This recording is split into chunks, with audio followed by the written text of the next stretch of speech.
Welcome to Analog Electronic Circuits. This is the lecture number 16 and today we are going to continue with our discussion on differential circuits. We actually did not quite start in the last class. In the last class we were discussing the difference between interference and noise, and what we discussed was that noise is something very intrinsic to the physics of the electronic system.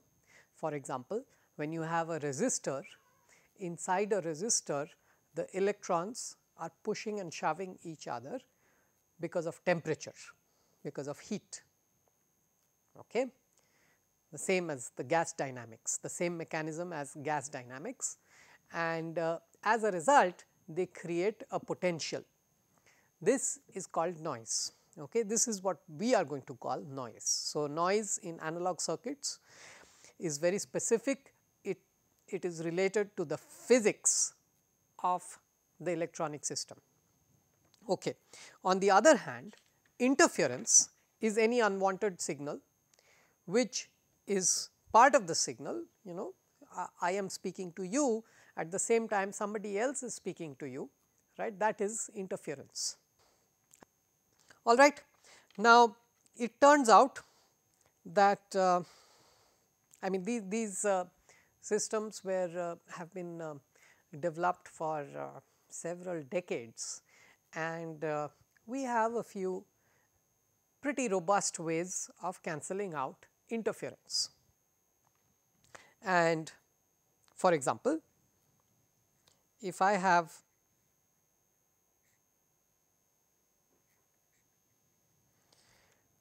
a cable, right, a long wire,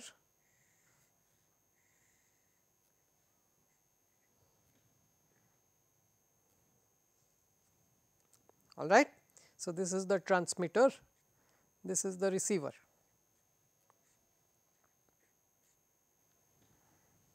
So, I have a setup like this, where I have a transmitter maybe in the US, okay, and then a long cable, copper wire coming all the way to India, and I have a receiver telephone sitting on this. So, transmitter telephone, receiver telephone, okay, or between the exchange and so on and so forth. All right, in between there is a long wire. Now, if this is the system, then this is very susceptible to interference, because if I have yet another party, yet another similar cable,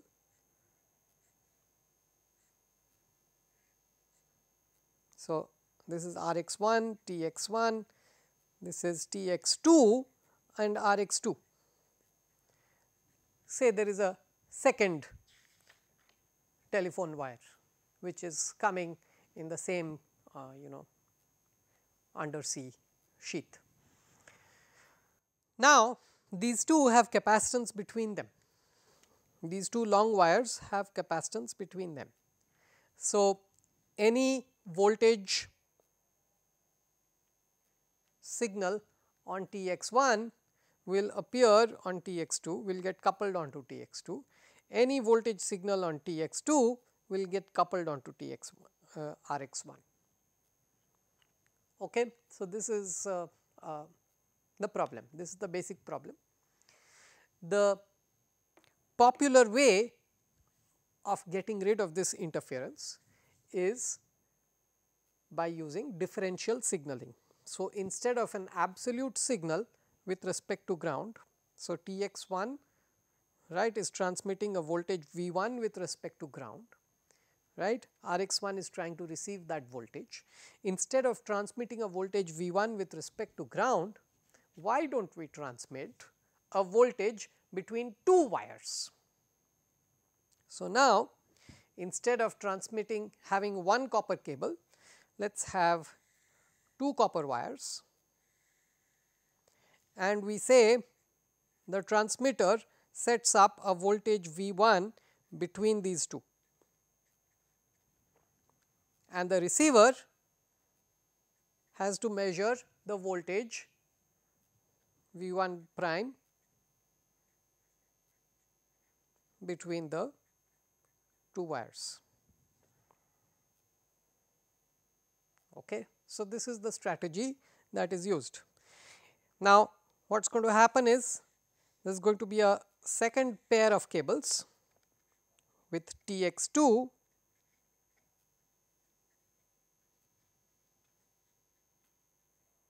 where V2 is being set up and Rx2 is trying to measure V2 prime. All right. And now, let us look at the interaction between V1 and V2, between Tx1 and Rx2 and the interaction between Tx2 and Rx1. What is going to happen? There is capacitance between each of these. So, between the positive wire of Tx1 and the positive wire of Tx2, there is capacitance. Likewise, there is capacitance between positive wire of Tx1 and negative wire of Tx2. Again, there is capacitance between negative wire of Tx1 and positive wire of Tx2, and there is capacitance between negative wire of Tx1 and negative wire of Tx2. Now, if you measure these capacitances, what you are going to find is that the capacitance between plus of Tx1 and plus of Tx2, if that is some C, then the capacitance between plus of Tx1 and minus of Tx2 is also going to be approximately C, or you can make sure that that is also C. You can set up the wires in such a fashion that they are equidistant, okay, and therefore, you will get C in that case too. Likewise, if this is C, this is also going to be C approximately. Now, what is going to happen? A voltage on Tx1 with respect to ground, a voltage on Tx1 is going to affect Tx2 with the positive of Tx2 with respect to ground. A voltage on the positive of Tx1 will also affect the negative of Tx2 with respect to ground, and the difference is going to be nothing. Okay. You will find that the effective difference between these two, because of a perturbation in the positive of Tx1 is 0. Likewise, you are going to find that if I make a perturbation in Tx1 in the negative of Tx1, then the positive of Tx2 and the negative of Tx2 are going to be affected equally, and the net result is going to be that any perturbation in Tx1 is not going to change anything in the difference V2. All right. So, this is basically the idea of differential signaling. So, okay, when it comes to telephony, these long cables are no longer used, right, but do not think about telephony, think about a set of wires coming out of a processor which are moving up and down at high speed. So, all of these typically modern communications, these happen in terms of differential signaling, and this is the reason why. Okay. So, you have been able to successfully cancel out interference in this case, right. Noise, let us not bother about noise, let us not worry about it. Noise is really outside the scope of this course, right. We are not going to talk about it any further. Is this understood? This differential signaling? Okay. So, invariably what is going to happen is that when you have an input voltage to your amplifier, it is going to be a differential input voltage, and this has to be amplified as opposed to an absolute voltage with respect to ground. Okay. So, invariably your input signal to your electronic system is the difference of two potentials as opposed to an absolute potential with respect to ground. All right. This is basically what is going to happen in future. Now, how do we make an amplifier that is going to take two inputs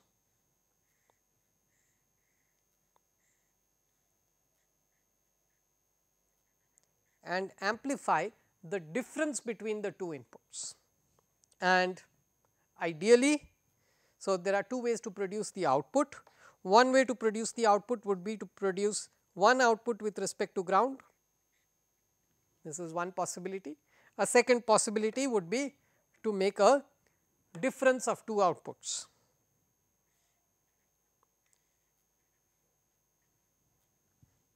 Right, these two possibilities exist. All right. So, this is our job, right. Our job is to make an amplifier now that amplifies the difference between two inputs. Okay. How do you propose to do it? One way to do it would be to take this plus wire with respect to ground, put an amplifier, generate the plus output, and take the minus wire with respect to ground, use an amplifier and generate the minus output. Is this good?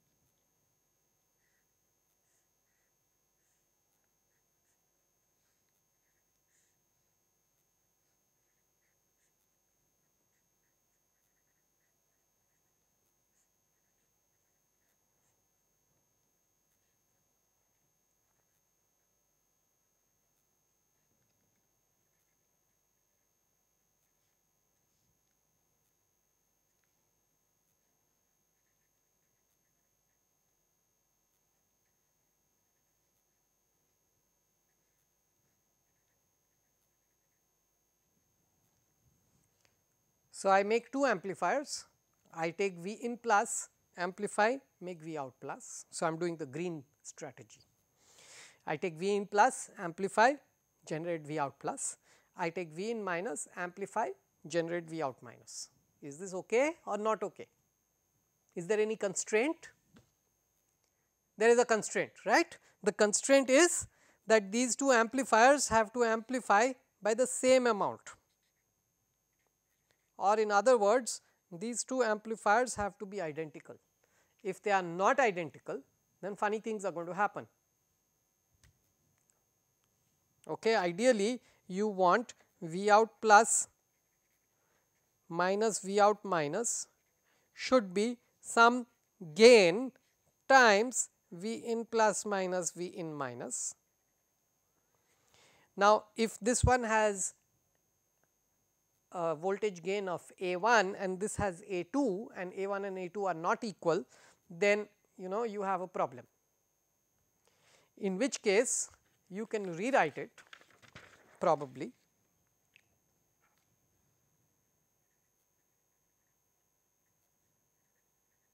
So, suppose this is the case, then it is possible to rewrite it as something times V in plus minus V in minus plus something else times V in plus plus V in minus. Okay. So, this would be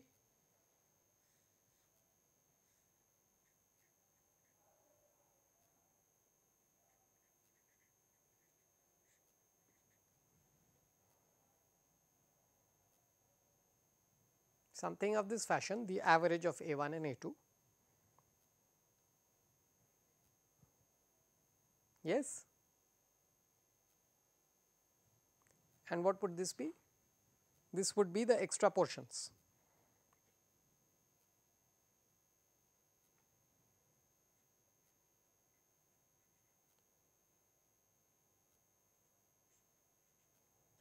A1 plus A2 by 2 plus A1 minus A2 by 2 is A1, okay, and A1 minus A2 by 2 minus A1 plus A2 by 2 is minus A2. check that this is correct. This is correct according to me. V in plus has a coefficient. So, I am rewriting A 1 as A 1 plus A 2 by 2 plus A 1 minus A 2 by 2. Okay, that is what I did. So, A 1 plus A 2 by 2 times V in plus, A 1 minus A 2 by 2 times V in plus. So, that is A 1, and likewise I can write A 2 as A 1 plus A 2 by 2 plus A 2 minus A 1 by 2.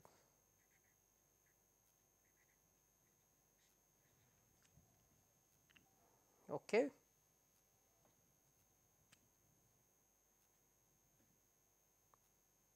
That is A 2, but minus A 2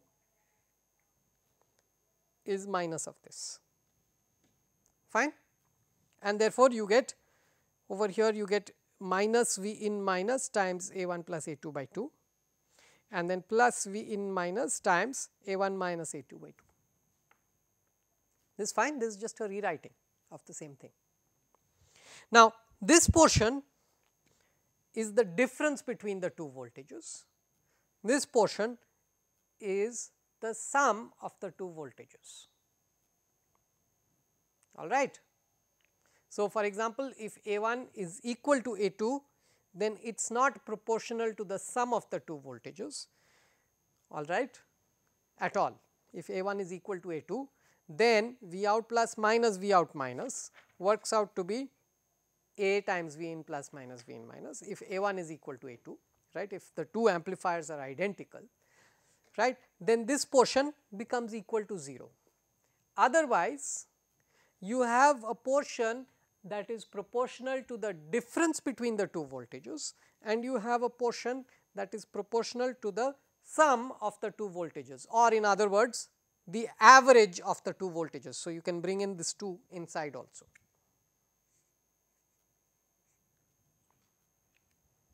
All right. So, let me rephrase. What I am trying to say is that any V out plus minus V out minus, where you have done a job like this, right, you have taken V in plus, gained it up, you have taken V in minus, gained it up, okay. And these two should ideally be identical, but let us say they are not, in which case you have a function that looks like this. This could also be thought of as some gain, the average gain of the two, A 1 plus A 2 by 2,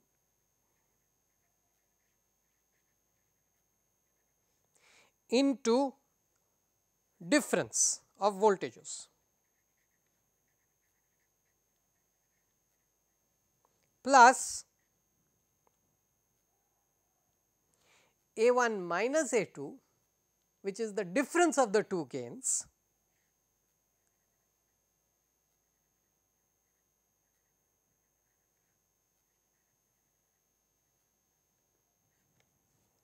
times V in plus plus V in minus by 2.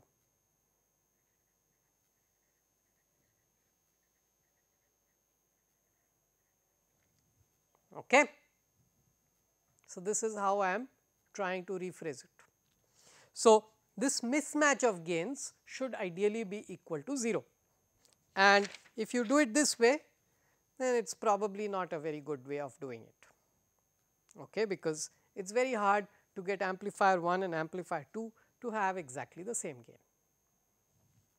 Is there any other way? For example, just think of what we did last time.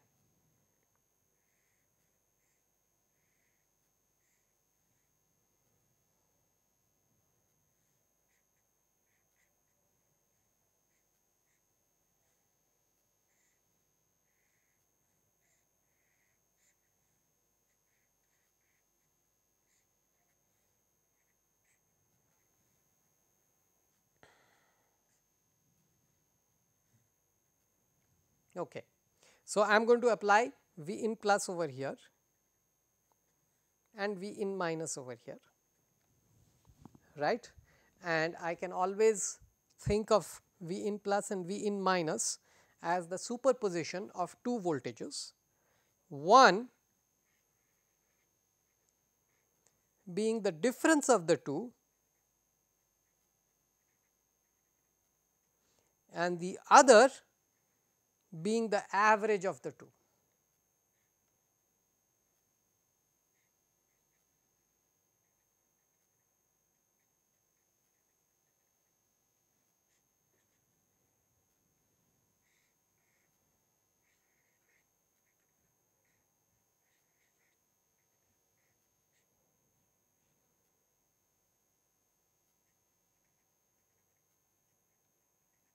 Right. Likewise, V in minus is equal to minus V in plus minus V in minus by 2 plus V in plus plus V in minus by 2. So, this is the average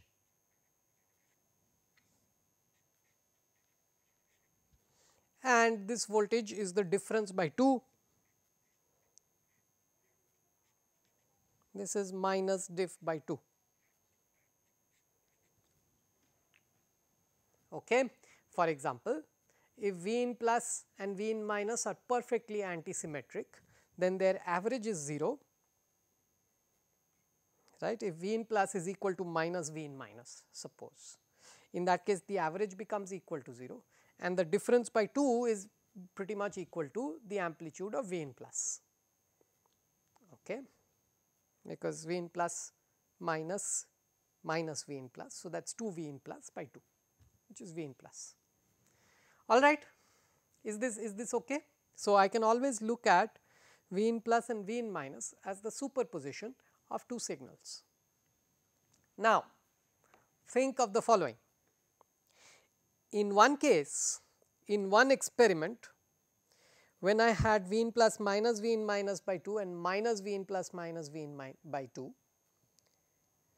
the node in between was at ground.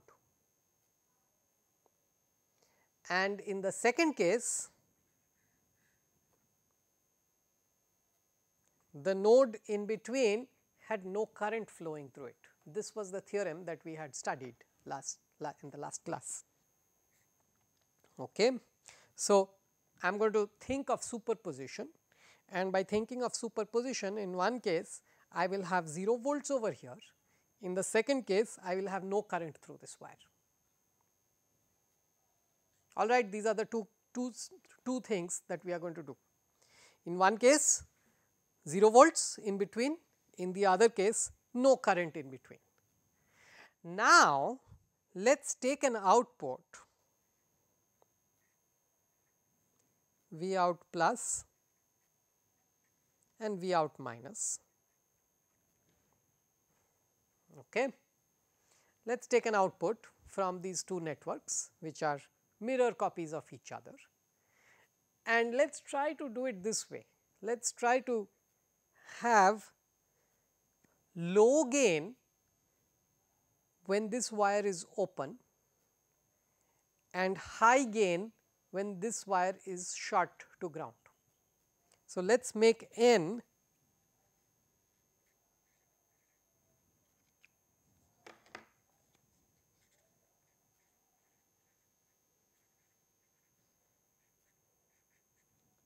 such that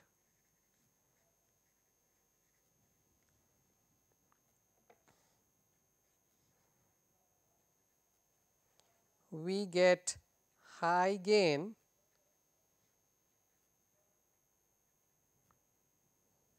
let us call this wire X.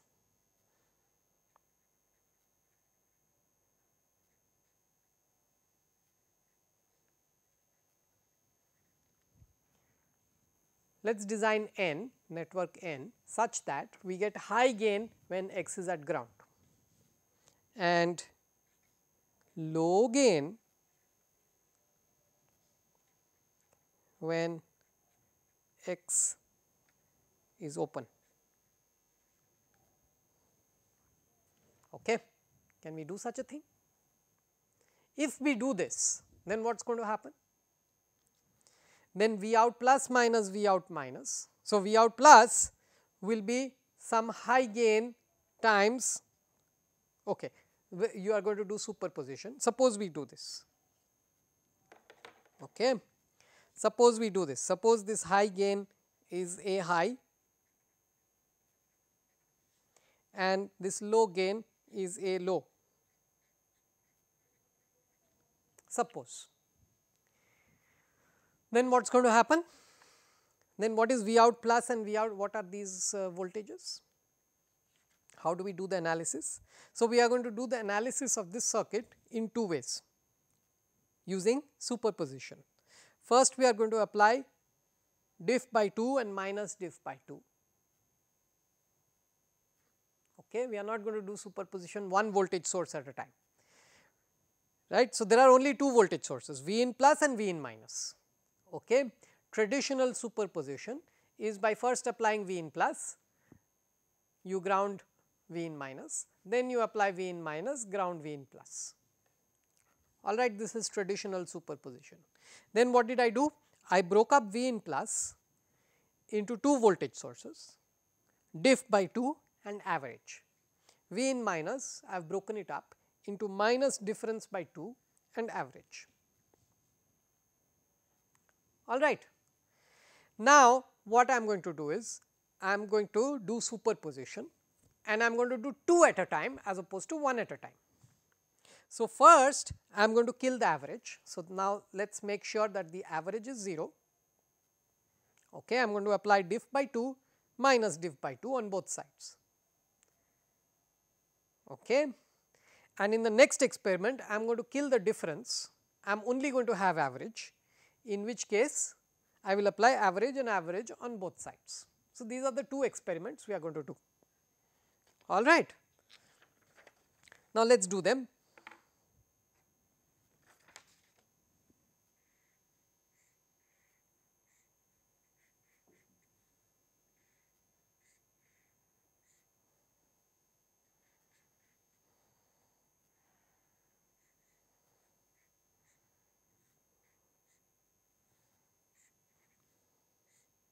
So, my first experiment is going to be diff by 2 and diff minus diff by 2.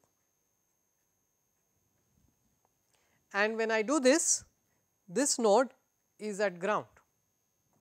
We know that that node is at ground, which means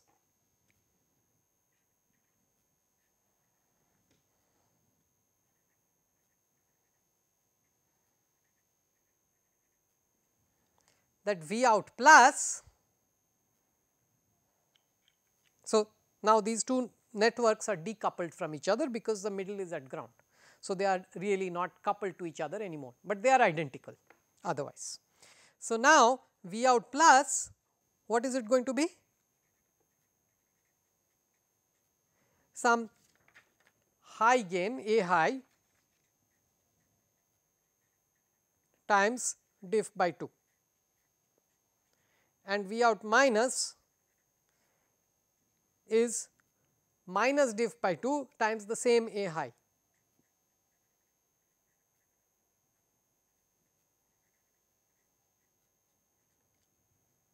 Alright, or in other words, V out plus minus V out minus is A high times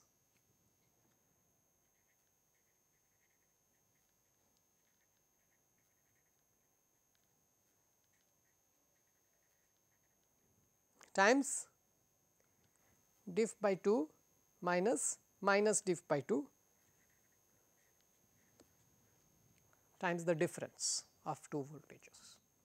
Okay. So, this is my experiment 1. So, I have called it A high, but we are yet to design it. We need to design network N such that from V in plus to V out plus the gain is high when X is at 0 volts. We are going to do it just now. Okay. But before that I need to do the second experiment. The second experiment of the superposition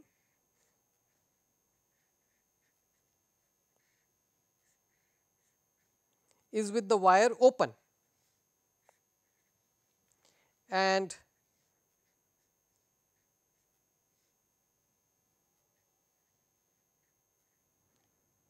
there is no wire in between anymore because it is okay to cut the wire. Remember? Yeah. So,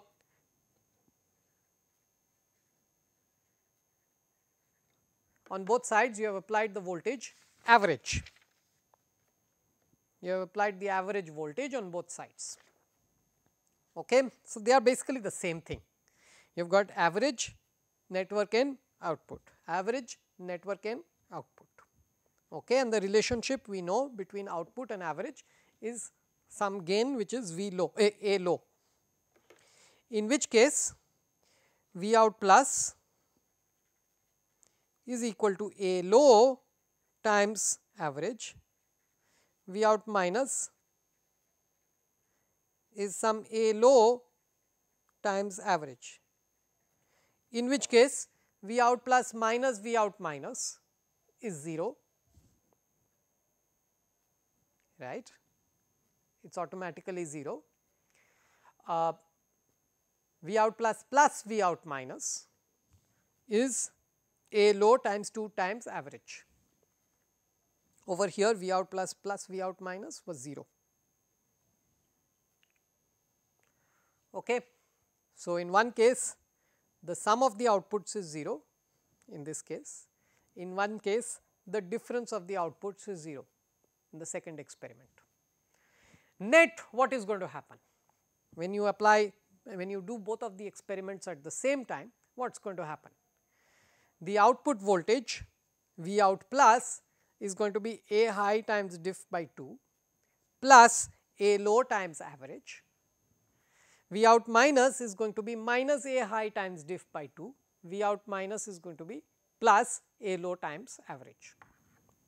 Okay. So, when you do superposition, and what are these diff by 2 and average? Diff is V out V in plus minus V in minus, average is V in plus minus V in minus by 2. Fine. So far so good. So, this is the plan. Is this helpful? Do you think this is something nice?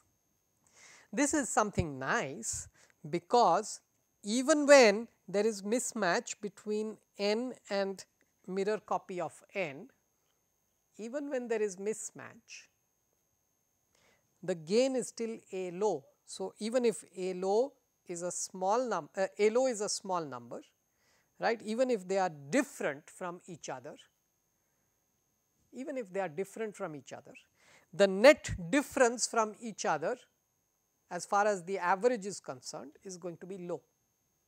Okay. So, that is why this kind of a setup is very nice, and this is the way we are going to make the differential amplifier. Okay. Now, all that we have to do is figure out network N, and the answer to that lies in your common source amplifier. So, for example, the common source amplifier, you remember, right?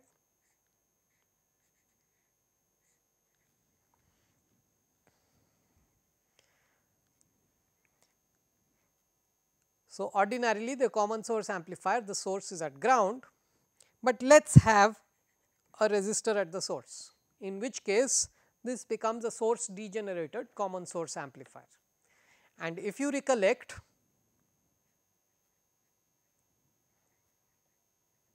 the analysis of the source degenerated common source amplifier, the gain is minus RD by RS approximately, actually it is less than that. Okay. But if RS is 0, then the gain is GM times the output impedance, which is RD parallel RDS. Okay. So, the gain is high when RS is 0, the gain is low when RS is large.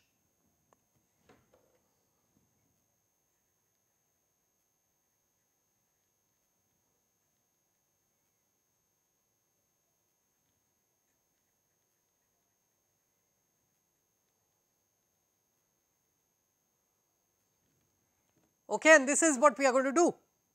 What we are going to do is two such common source amplifiers.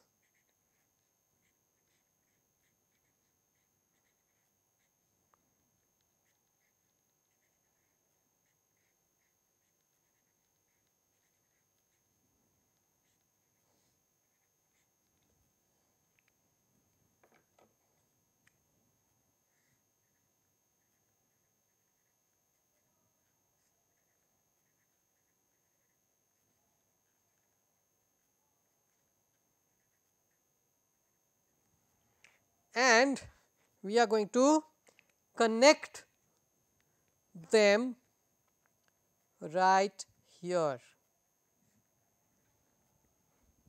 all right. And look at the smartness of this. This is exactly what we want, because when I apply a differential signal, this voltage, that is when V in plus is exactly minus V in minus, okay. Basically when I am doing this experiment, the wire in the middle is at ground. If the wire in the middle is at ground, this common source amplifier has high gain, okay. On the other hand, when this wire is open, this is a source degenerated common source amplifier and it has significantly lower gain, okay. Or in other words, when you are doing the average experiment, when you are applied average on both sides, then this wire is an open circuit in between, this is open, and then you have got your source degenerated amplifier. So, this is exactly what you want, all right. Now, the next thing is that this resistor does not even have to be a resistor. You want this resistor to be very large, right. Now, recollect which object has a large resistance? A current source, right. A current source will ideally, a current source has infinite resistance, and infinity is very nice because then you will have no gain. This low gain is going to become 0 gain, right, because it is minus R d by R s approximately, and if R s is very, very large, then that gain is completely 0, all right. So, what we are going to do is, we are going to revise the circuit diagram and draw it like this.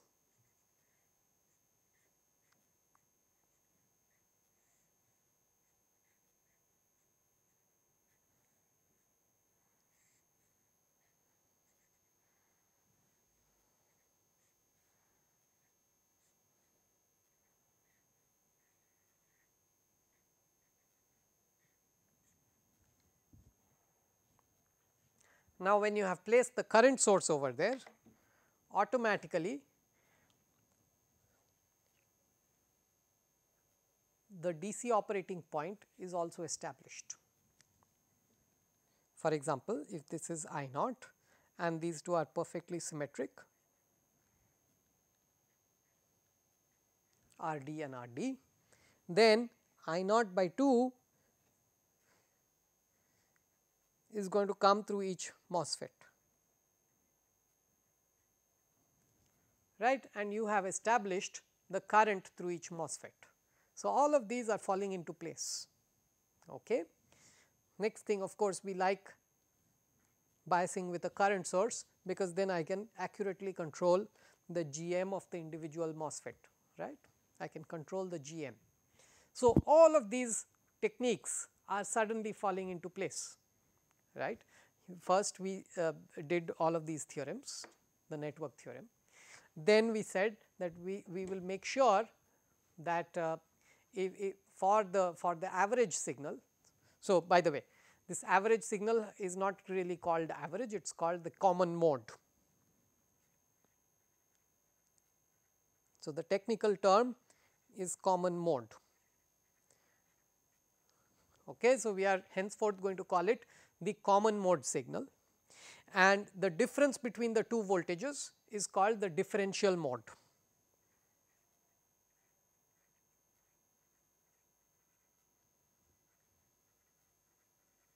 So, you have got the common mode, you have got the differential mode, right. So, the common mode signal goes through a low gain, whereas the differential mode signal goes through a very high gain. Why? Because the common mode signal, when I have applied equal voltages on both sides, right, then this wire in between does not carry any current, right. You can think of I naught by 2 and I naught by 2, two current sources in shunt. The wire in between does not carry any current, right, because you have applied equal voltages on both sides, and therefore, it can be cut. Now, if you cut it off, then this entire half circuit, so that is called the common mode half circuit.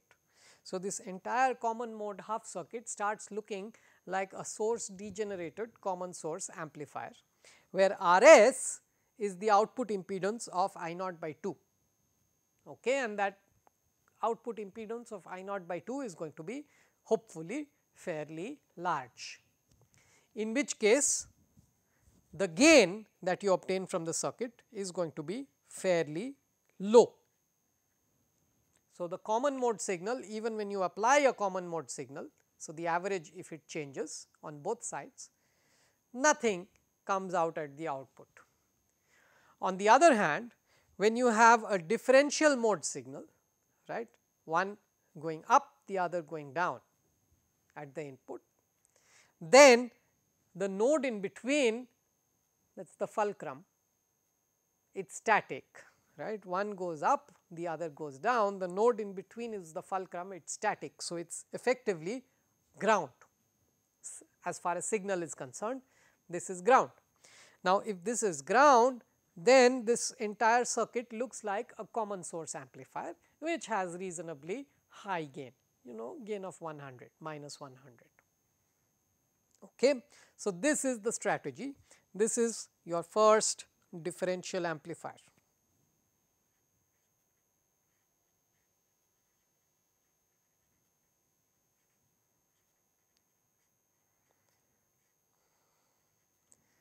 All right. Do we understand the entire strategy that we talked about? So, the language, all right, let us define the terms. So, common mode voltage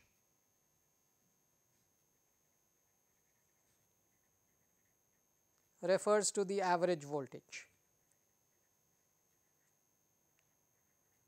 of two symmetric nodes.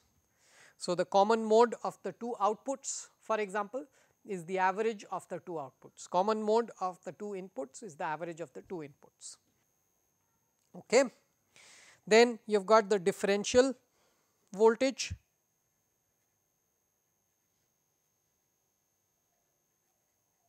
or differential mode voltage is the difference between the voltages of two symmetric nodes.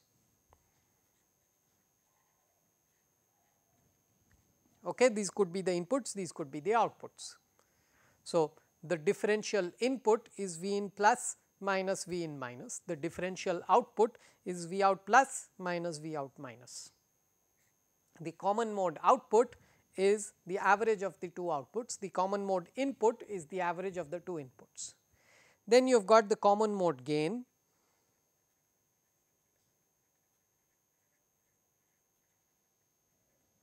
okay. What is the gain from the input to output of the common mode signal? So, if I apply an average signal over here on both sides, then what do I see? What is the effect on the output, right? So, ideally you will not see any difference between the two outputs, maybe you will see some difference and maybe you will see some average at the two outputs. So, what is the response in terms of difference, what is the response in terms of the average. So, that is the common mode gain and then the differential mode gain.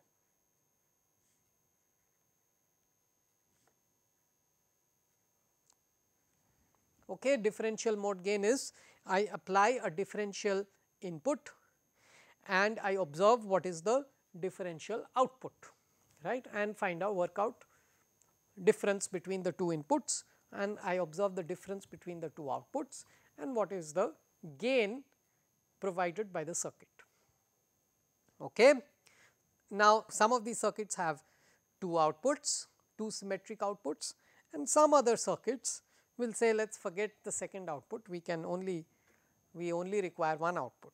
So, some circuits will throw out one of the two outputs and give you just one, in which case the common mode gain is what is the voltage here when I apply a difference a common mode signal, that is average and average on both sides. What is the voltage here? What is the gain? And the second is differential mode gain. What is this signal when I apply a differential input? A differential input is when the two inputs are anti-symmetric. So, plus 1 volt minus 1 volt. A common mode input is when both signals move around together. Okay. So, common mode always refers to the average, differential mode always refers to the difference between two symmetric points. All right. So, these are terms that we use. Then there is the common mode half circuit, which is the half circuit with this wire cut in between. Right. If I cut the wire, I have two parallel I naught by 2 circuits and I cut the wire in between. What remains on each half is the common mode half circuit. Then I have the differential mode half circuit, and that is when I apply a differential voltage, the node in between is the fulcrum, it is static. So, in terms of signal it is not changing, so it is ground. Okay. And then if this is ground, then this circuit splits up into two halves, each half is called the differential mode half circuit. All right. So, these are terms that are commonly used, and I will be using these terms in the classes that are coming, right. In the future classes I will always be referring to these. Okay. Then there is another term called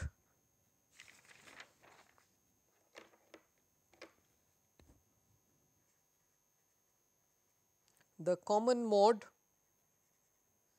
rejection ratio.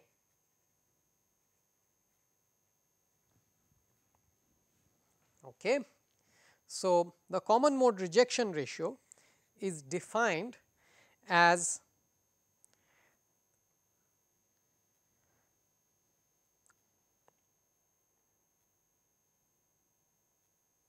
the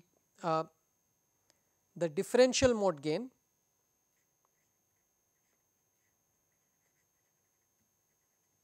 divided by the common mode gain.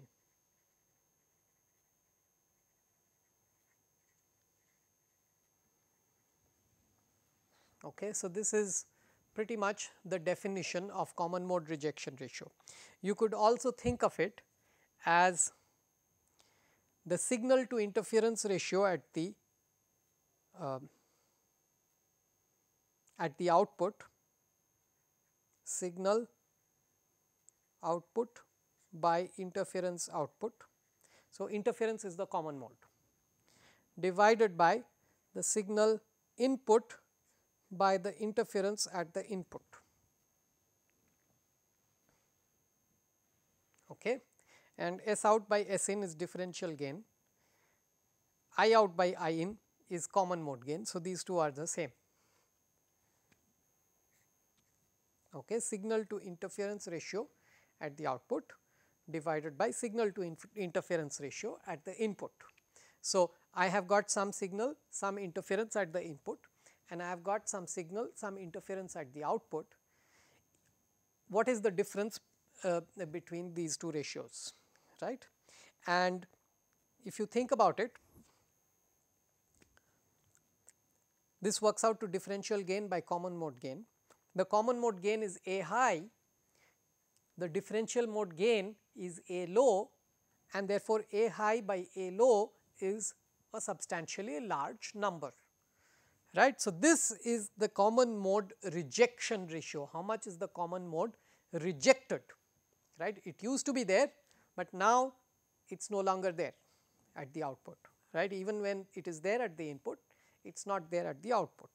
So, that is called the common mode rejection ratio. In short, we call it CMRR. all right. So, signal to interference at the output, differential mode by common mode at the output, by differential mode by common mode at the input. Now, this works in many ways. For example, if you have a circuit which has two outputs, V out plus and V out minus, then the signal at the output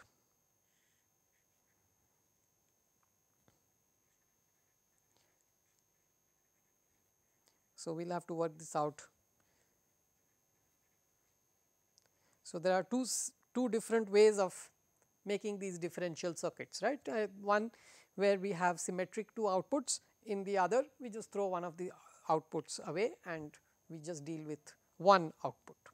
So, let us think about it separately.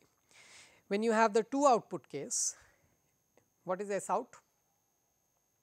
S out is V out plus minus V out minus, the difference between the two outputs is S out. I out on the other hand is the average of the two outputs.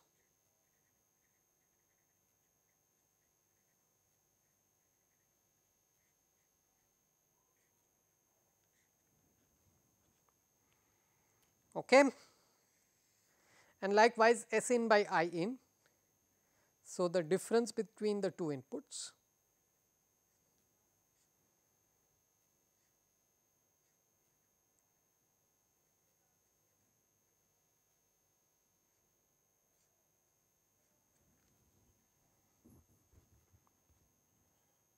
fine. Now, in the one output case you have got only one output. So, it is V out.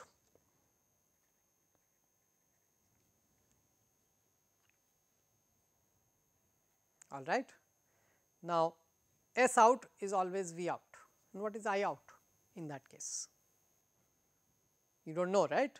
So, let us work this out in the next class. We are yet to work this out, right. This is a little more intriguing, this is a little more complicated. Let us work this out in the next class.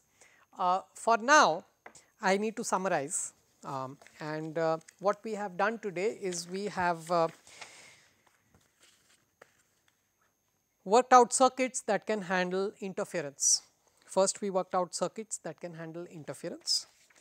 Then we suggested that maybe we do amplifier 1, amplifier 2, and then we suggested that maybe not, we should use our nice theorem to do a better design. And the better design is when I get for the differential signal I get high gain, and for the average signal I get low gain, and this was my standard circuit, right, where as far as the high gain is concerned I get a common source amplifier. For the low gain I have a source degenerated common source amplifier. Okay. And then I said, the source degenerated common source amplifier is even better when I have a current source over there, and therefore, this is the basic structure of my differential amplifier. So, we are going to study this, but before studying this I worked out a few terms: common mode, differential mode, right. These are the two different terms that we commonly use, and common mode refers to the average, differential mode refers to the difference. So, common mode average at the output, average at the input, right, so on and so forth. And then finally, we are discussing common mode rejection ratio, which is the ratio of S out by I out and S in by I in, or in other words differential gain by common mode gain. So, I have worked out the two output case. If there is only one output, there is a little bit of a question mark, what is S out by I out going to be. So, we will work it out. Hope to see you in the next class. Thank you.